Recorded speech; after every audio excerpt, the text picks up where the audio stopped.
Welcome to this video. I want to talk about how I became successful in e-commerce in 35 days. So what happened was, I'll tell you the result. After 35 days of one specific experiment, I made $65,000 from one product, and this happened to be a digital product. Now I'm recording this video because I'm going to be doing yet another experiment. I'm hoping to make that result even bigger and better. So I'm looking for bigger numbers. So I sort of thought that I'd record this video to sort of keep myself accountable, to share the steps that I took to make, 65K in 35 days. And then of course, I'll record another one to share what I'm doing next in this next experiment. Now, how did I become successful in 35 days? There are 8 steps that I want to share with you that I took that really helped me. The first thing that I want to begin by saying is that when it comes to e-commerce, a lot of people think about physical products, and I was one of those people. When I think about e-commerce, I think physical products. I think t-shirts or bags or jewelry or supplements or anything like that, and it does work. But I'll tell you something, it was that thinking that actually held me back, because I couldn't figure out how to do the whole drop shipping thing. I couldn't figure anything like that out. Now I know how to do it, obviously, but I started in e-commerce the easy way, guys, the easy way, and that is through digital products as opposed to physical products. This meant that I didn't have to worry about drop shipping. I didn't have to worry about delivery cost or delivery charges. I didn't have to worry about, did the product arrive? I didn't have to worry about, are there returns to the product? Did it break on the way? I didn't have to worry about buying stock or storing my items in some place where I needed to pay extra. Nope. I didn't have to worry about sourcing the products. All of these things that when you do a physical product e-commerce, so just a normal e-commerce store, you have to think about. I didn't have to think about any of that. All I needed to think about was how could I create a product the one time and benefit from it over and over and over and over again.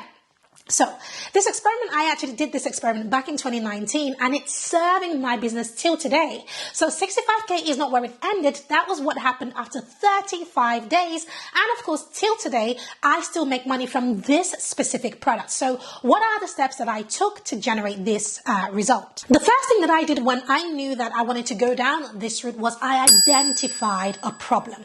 If you're going to create any type of digital product, in fact, any type of product, you need to start with a problem. You need to think about your ideal client. What is the problem that they are having, right? Or rather, the product that you want to bring to the market, what problem does it solve? You need to think about that beforehand. So identify the problem by thinking about asking yourself questions such as, what is it that's keeping my ideal clients up at night? Right? What is it that's losing them some sleep? What is it that worries them? How can I change their life, change their story, or change their situation? When you consider these questions, what you are essentially doing is identifying the problem. The reason why it's really important to identify the problem is that it gives you some backbone. It gives you something to take to the market, because you know that if there's a problem, that there is a need. And if there is a need, then people are looking for a solution. And this is where your product comes in, whether it's a digital product or a physical product. In this instance, we're talking digital products, of course. So the first thing you do is identify the problem. The second thing I did was I grew an audience for that problem. So first I identified the problem, then I needed to create some sort of email list with those people. I gave myself a task to grow my email list to a minimum of 1,000 people before I launched. Now, I have had clients who have done this with 150 people. I've had people who have done this with 50 people on their email list and still did amazingly well. In my case, I'm sharing with you what I did personally, and because I want to be truly transparent, I grew my list to about 1,000 people by doing things such as live streaming, posting on social media, creating a freebie and offering it to my audience. I created a really good lead magnet, and because of that, people started to join my email list. At this stage, I didn't spend any money on ads. The reason why you definitely want to grow your email list is because you are running a proper business here, right? When you're running a business just on social media and you are depending on Zuckerberg and, his kingdom, chances are that one day you could lose your social media account, which is something that happened to me like a year ago. Nothing to do with the experiment, but later on it did happen. So if I didn't have my email list, then I literally wouldn't have a business. So the second thing you want to do is really focus on growing your email list. And in fact, on this very channel, I have a ton of videos on email marketing and how to grow your email list from scratch. Number 3, I primed my social media audience. As I spent time growing my email list, I started to tease and tell people that I had something exciting coming for them. And I started to talk about the problems that I had identified in my step 1, the problems that I knew that they were having, the sort of conversations that I knew that they were already talking about. I looked inside of Facebook groups and I copied, some of the stuff that people were writing about. I put it on some sort of Google Doc, and I would literally go through my list of problems that I had identified, and I would post about these things and ask people as my call to action, if I created a product that solved such and such a problem, would you be interested? Comment below. And a lot of people would start commenting and commenting and commenting. What that did for me is that it gave me some validation. I knew that I could, that if I created this product and I launched it, I already had people waiting to buy it. Then step number 4, that was when I then created the product. Notice that I had done 3 steps before I even created this digital product. I didn't just start and go, I'm going to create a digital product and then go creating it. No, I needed to go through the very first 3 steps in order to validate that this product was going to be a good idea and that it would fly when it was launched. So step 4, I then went ahead and created the digital product. When it comes to creating a digital product, I find that this is like the easiest, it's like a piece of cake, because you don't even need to create the product yourself. You do need to draft the product, i.e. have a clear idea of what the product is, but you can outsource the creation of the product on sites such as Fiverr.com or Upwork.com, or to any freelancer that you know. They can certainly help you to create the product. So therefore, if you don't have any design skills, or rather if your design skills are lacking like mine are, you don't have to worry about that, right? As long as you've primed your audience, get somebody else to help you to create the product, and then you are ready to launch it. So I created the product, and then I created the sales page for the product. I went for a long form sales page for this product, simply because I knew that I needed to persuade my audience to choose me, because let's face it, the product that I created back then, it wasn't that it was specifically unique, because there was nothing new under the sun. It was out there. In fact, I literally had the product on my laptop because I had created it for myself. So all I had done really was repurpose something that I already had.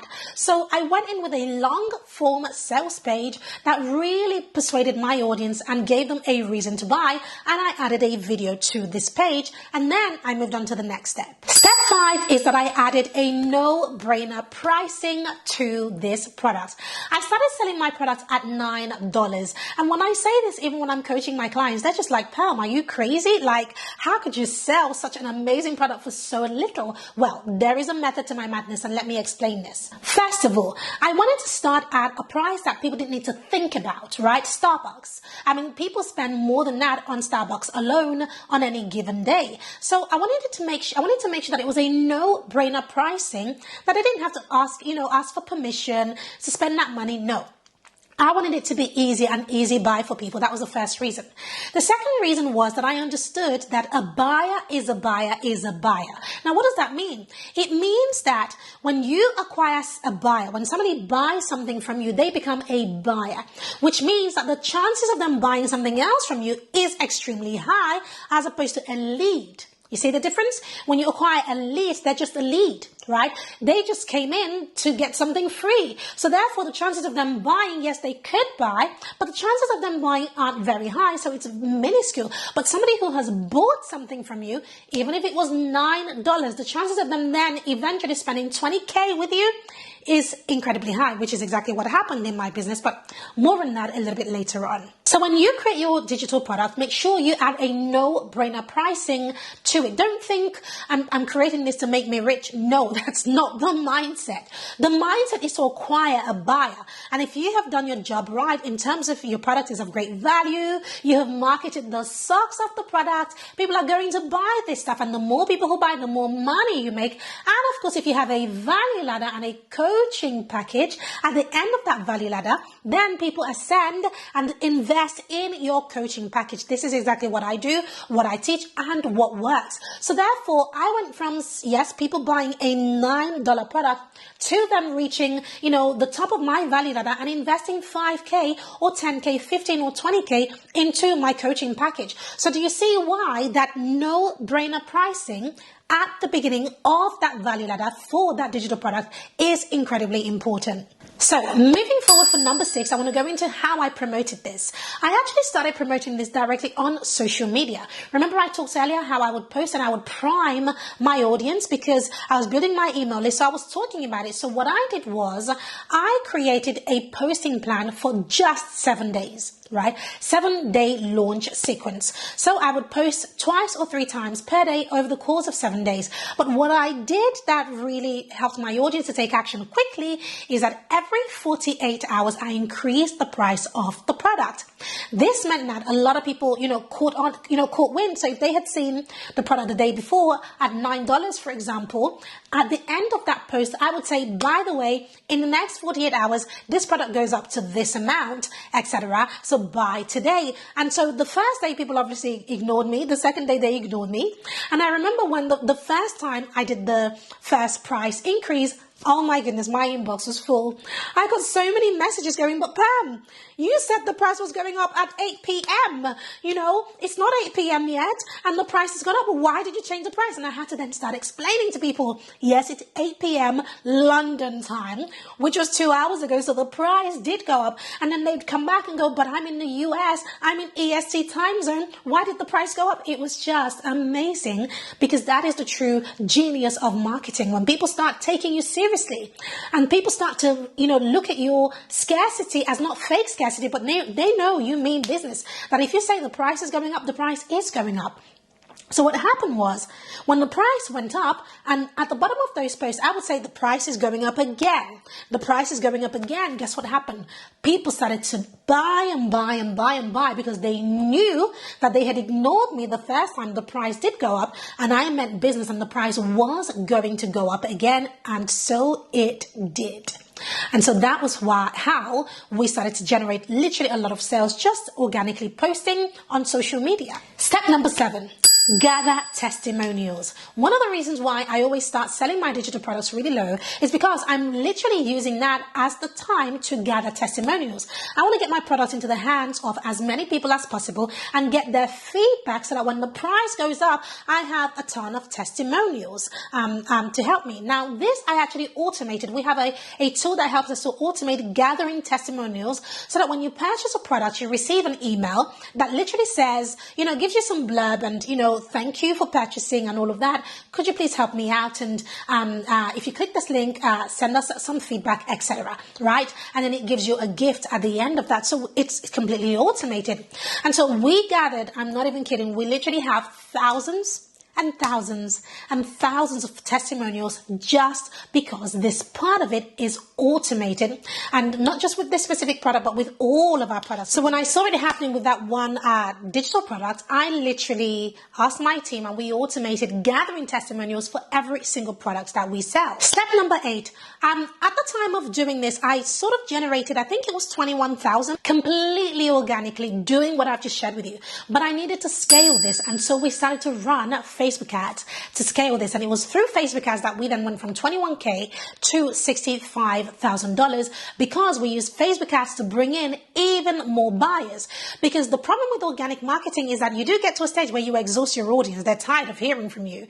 And of course, if you're running a 7-day flash sale like I was doing, 7 days runs out pretty quickly, you see. But I didn't want my sales to dry up after 7 days. I needed a way to keep it going, and so I started to use Facebook ads to drive sales. Step number 9, the final thing that I did, and this is something that, oh my goodness, changed the game for me, is that I created an evergreen automation for this specific product, and in fact, all of our products. Now, I use ConvertKit. This is my email automation of choice. I'm going to pop the link below this video. And inside of ConvertKit, I literally set up automation so that I no longer needed to run Facebook ads. So what happens is that when somebody joins my list at some point in their journey, they're going to start receiving emails regarding this specific product, depending on the actions that they have taken. And so it becomes evergreen sales. So literally, guys, every single day I get notifications notification of a payment, notification of a payment, notification of a payment. Even when I'm not running ads, when I'm not promoting, when I'm just at the school run, when I'm chilling with my kids, when I'm doing anything that I really want to be doing, payments are coming in and I get to wake up to wealth every single day because of the power of automation. So this is what I did to become successful in 35 days in e-commerce. Now, what is my next step and why am I sharing this? Well, of course, I'm hoping that it inspires you watching this. I do want you to share this, so go ahead and share it out to your audience. But the reason why I am also sharing this is to keep myself accountable, because now I'm moving from not just selling individual digital products, but I've now created an e-com store for digital products. Yes! I'm so excited. And I'm embarking on another experiment, which I'll be sharing in future videos to share with you exactly what I did in the first 30 days of the launch of my digital product store, then the next 60 days, and so on and so forth. So I hope you stick around for the journey. If you want to know exactly what happens with that store, then go ahead and make sure you are subscribed to this channel, you've turned on your bell and your notifications so that you'll be the first to know when I drop the videos we publish 3 times a week.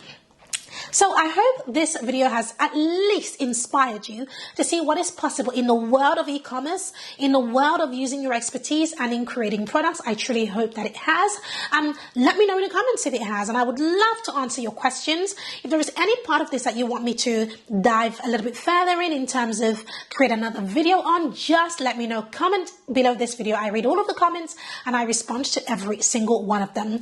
And last but not least, before you go, make sure you check out this playlist where I talk a little bit more and give you strategies for creating digital products that sell.